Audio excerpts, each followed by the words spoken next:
welcome to another episode of Let's Talk About It. Thank you for always joining us on this show. And this week, we will be discussing a new topic entirely. Last week, we introduced a new series that we'll be having once every month, and that's the money series. We talk about how we manage our finances and how we can improve to get more money. And especially since this pertains to youth, we have many youth in school, and considering the dwindling economy that we have, how we can improve ourselves and help with our finances to improve our income. And we have a business consultant on the show, and I believe that you gained a lot. By the last Friday of this month, God willing, we'll have another business consultant on the show to introduce us to different businesses that we can have as alternative means of income. And thank you very much for your comment and following us on our different social media platform. So today we'll be having a new series, and the new topic we will be discussing is dealing with grudges. Talking about grudges and its effect, it has caused a lot of havoc in different homes, at work. It affects productivity at work. It affects social-cultural living together, cohabitation. It affects it in the economy. It affects in politics, in everywhere. So we want to see how best we can deal with this as Christians and as youth, and so that we can embrace harmony and live in love to ensure that we progress. So that is what we'll be discussing today. And as God we have it, we have a very wonderful man of God in the house, and a very one of my mentors, someone that I respect so much, is on the show. So we'd like to meet you. You're welcome, sir. Thank you very much. We are happy to have you on the show. And Thank I you. believe all our listeners and our viewers at home, they are happy to have you. Thank you very much. So to start with, can we meet you? Okay, my name is Sheyi Okunla. Basically, you can call me a Jesus boy. I'm a minister, I'm a music minister, and also I work as a system administrator, basically as a cloud architect. Oh, that's powerful. Thank you so much. We're happy to have you here. Thank you. And I'm a Jesus boy as well. And I believe that our viewers and listeners at home, they are Jesus children too. So we have a kind of synchronization. Thank you for being on the show again. You're welcome, sir. So talking about grudges, I want you to help us to have more understanding on grudges, and then what are the impact, and then we would like some personal experiences, if they're shareable. You can help us with that as well. Okay, thank you very much. This topic is a very big topic that we need to consider in every aspect of our life, in every relationship that we find ourselves. When we talk about grudge, this is just a continued hostility or ill will for someone over several times. When we talk about hostility means dislike. When you dislike someone over the period of time, persistent dislike, this is what grudge is all about. There is nothing in life that doesn't have an opposite. Yeah. When we talk about prayer, we talk about fainting, because the opposite of prayer is fainting. And when we talk about the opposite of love, is really what? Dislike. Mm-hmm. When we talk about love, we talk about the opposite, dislike. And when we're talking about grudge in full, this is dislike in action. Mm-hmm. And a lot of people misinterpret grudge to be when you're trying to point out a fault in someone and you're trying to correct it at that point. A lot of people misunderstand that. But a grudge is not when I'm trying to point out a fault and I'm trying to correct it at that point. That is not a grudge. Grudge is continued, persistent dislike for someone over a period of time. Wow. Thank you very much for that. Grudge is persistent dislike for someone over a period of time, and saying it's something that is continuous, which means it doesn't have a specific end time. Yes. Except when you decide that, okay, I want to end this. Exactly. And you have to resolve with whomever parties are involved, then you allow harmony to go. And talking about having dislike for someone, this world that we have, there are so many things that are just going on. Sometimes you'll be like, where is the source of this? Where does it come from and all that? But we cannot really trace it. Talking about grudge. And what are the basic causes for dislike? Why could someone just think like, okay, this person, we've been in good time? Well, because I believe that you can't have grudge with someone you don't have a relationship with. Exactly. Or is it possible? Yes. Thank you for this question. There is nothing in life that doesn't have the beginning. Yeah. Surely, when there is a beginning, there's always an ending. Yeah. Good. Before you see someone developing this grudge, something one or two will have happened in the past. Now we can see, I can mention a lot of causes of grudges. The number one cause that I would like to mention because of this platform is misunderstanding and assumption. Yeah, sorry, before you continue with the causes, you asked a question the other time which I quickly want you to give a definite answer to. If it's possible to have grudge with someone you don't have a relationship with. Yes, it's possible. But how could that be? Yes. Can you help us? Yes, that is what I'm trying to expatiate. Okay. Yes. Now, misunderstanding and assumption. And when we talk about misunderstanding and assumption, when you assume that this other party has a kind of dislike towards you, even without any communication with you, even there is no direct communication. For instance, I see someone doing well, and just because of his success, I just feel like I just dislike this person. It's just, when we talk about grudge is an intentional feeling. It doesn't just come unconsciously. You intentionally. You can't have grudge with someone by mistake. Yes, it's not by mistake. It's not by chances. It's by you taking that decision that yes, I hate this person, I dislike this person. And it doesn't just happen just once, continuously. Wow. So there is possibility of you not even having a direct contact with someone, even without any communication with this person, and just dislike naturally. Let me give an example, because this is a Christian platform. We talk about Acts chapter 12. Yeah. King Herod, what happened? It felt like I just hate these people called Jesus people. I hate people of God, and he did it for James, and he felt comfortably, and he was so comfortable. All what he needed to do is just to be vexed again, and he took Peter. You understand? It doesn't have direct contact with Peter. It doesn't have direct contact with James. All what he needed to do is that I hate people called Christians.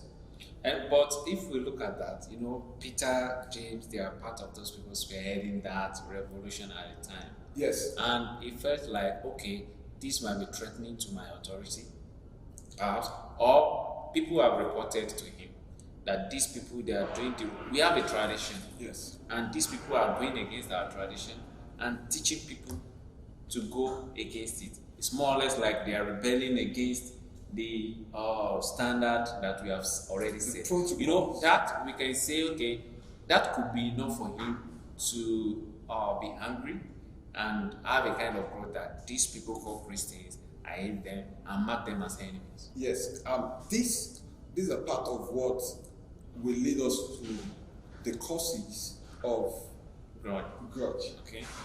I started by saying that misunderstanding and assumption.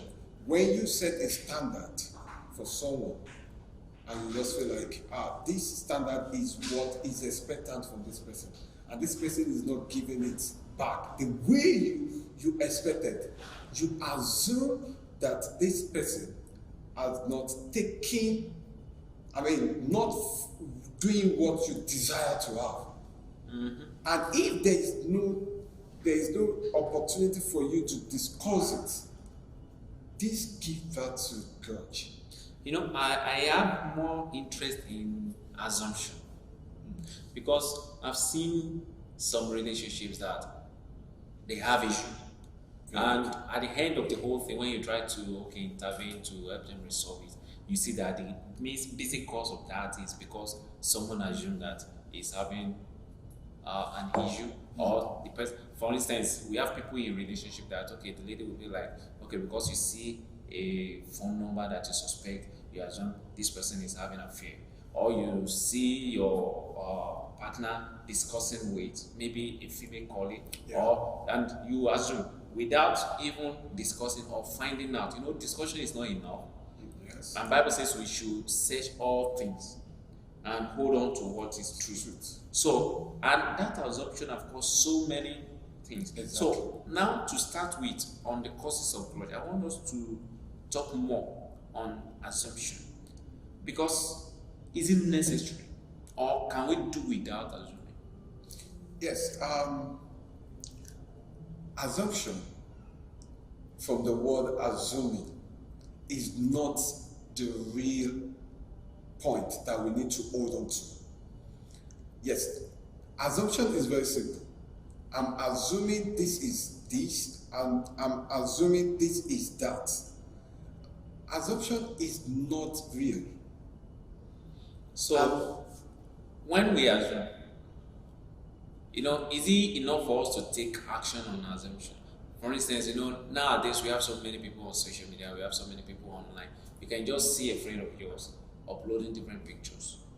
Be like, wow, this friend is doing fine. And yesterday I asked him for money. He said he doesn't have. But look at him. Look at what he's eating. Look at his throwback and all that. He's living large. Good. That, to me, might be enough for me to think like, this, my friend does not like me. He does not want me to progress. Then I will create a kind of barrier that I don't want to have anything to do with him again. And that is the beginning of the grudge. Exactly. So is it enough, or what are those things that we still need to do more if it's not enough? Okay, I've said it before. It's not enough for you to just assume and make a conclusion. And that is the place of you having an intense discussion. Why do we need to make an assumption just because of what we could see via media, either internet or what we can see? A lot of people these days, all what they are trying to do is just for them to make themselves happy. And when we set an unrealistic expectation, this leads to a lot of problems these days. Even in relationship, I expected this, I expected that, and this person is not giving it back for me, and is not giving it the same way I expected. And that is where assumption is never enough. There is a place, either in any form of relationship that we find ourselves, there is a place of discussion. There is a place where we need to know the truth. Now, I've said it several times. Yes, you address, or you dress the same you want people to address you. Now, just because the way I look, the way I present myself, and you just make a conclusion that all is well. Yes, because you want me to address you that way. That's very good. Very good. Yes, that is the place of further discussion. I do tell a lot of people, don't just assume for me. Don't just, in mathematics, there's what we call an assume me. Yeah. And at the end of this, we see that even the assuming is not real. But, okay, let me just pick a point before we move ahead. You made mention of something that, is a common quote everywhere that you dress the way you want to be addressed. Now, you are my friend and you dressed as a senator, all on social media, everywhere, even when you talk. And there is this expectation that I should address you as a senator. Yes. Right. Now, I'm in need. I have a friend who everywhere is being addressed like a senator, or let me say like a very like a rich man, or a very comfortable man financially. So I have that assumption that you are doing fine because you dress well, and I have to address you so. And I place a kind of request and you could not meet with it. You know, do you think that when you explain to me that you are not doing fine the way I expected, is it easy for me to believe? Or do you think I would just easily believe that? There is, the question is very simple. There are some that they have it and they don't want to do it. Yeah. There are some that really, because you see them smiling, there is a popular saying, a popular musician that said, suffering and smiling. Suffering and smiling. Yes, because you see someone as a senator, you see someone as a good, it looks fine, he rides the good car, put on the good shoes, and you can see sparkling on his shirt. And because of this, you just feel like this person must be doing well. Now, that is never enough. All what we need to do, a benefit of doubt and a place of understanding. Sir, ma, I need you to help me. And if this person feels like explaining what he or she is going through also, very good. And that is the reason why we need ourselves to survive. If you come over to me and you tell me, I need you to help me in this aspect, and I know I'm not able to do this, this is another opportunity for me to explain what I'm going through. I'll have to tell you why or not. Now, let's take it back to relationship. Yeah. We see husband, we see wife, and just because we just need to be real. And that is where I'm trying to go to. I'm trying to explain. It's not just about dressing. You can't just make a conclusion because of the way I'm dressing. Yeah. Yes. The Bible even talked about let all our moderation be well known to men. I hope you understand. Let our moderation be well known to men. As husband and wife, why am I trying to look fake? Why am I trying to pretend that all is well when I see a partner? Even in relationship, with all kind of relationship, I've had this relationship with you. For years we've been together. I have to tell you the way things are, but I don't need to write it out in front of my head all over that I'm going through this or that. But the truth is that assumptions has give back to grudges that destroy a lot of relationships. And that is the place of further discussion. And that was the reason why I used the word misunderstanding and assumption. When I misunderstood, that is when I thought everything is well. Without further inquiry, further questioning. And this gives back to envy. And why in fact, so was a few weeks ago, I put a caption on my social media. I will keep on clapping for you because I know my own time will come. Definitely. And someone opposed this caption. Wow. The person, yes.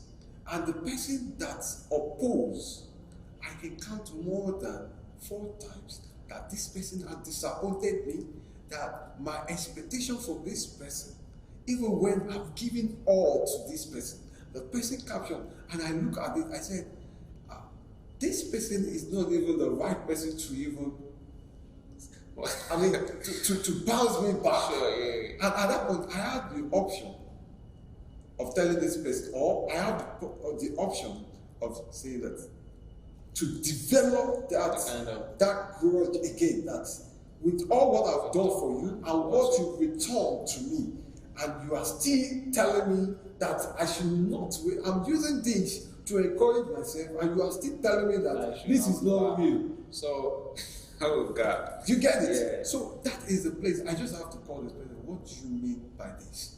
See, there's a place of further discussion. In any form of, don't just make an assumption. Don't just assume that this person did this for me. Because of this, I have to hate this person. You know, from our topic, I don't want us to derail from grudge. A continuous dislike. A continuous. Now, I did it once. Does that give me the platform for me to dislike this person? I did it. I asked for a particular help for someone, and this person just gave an explanation, and because of that, I just concluded. And another, let me give you another example. A friend of mine have been coming to my place unannounced, and this particular day, he came. He met no one at all, and because of that, he said. He just said the text, when we get to your place, and you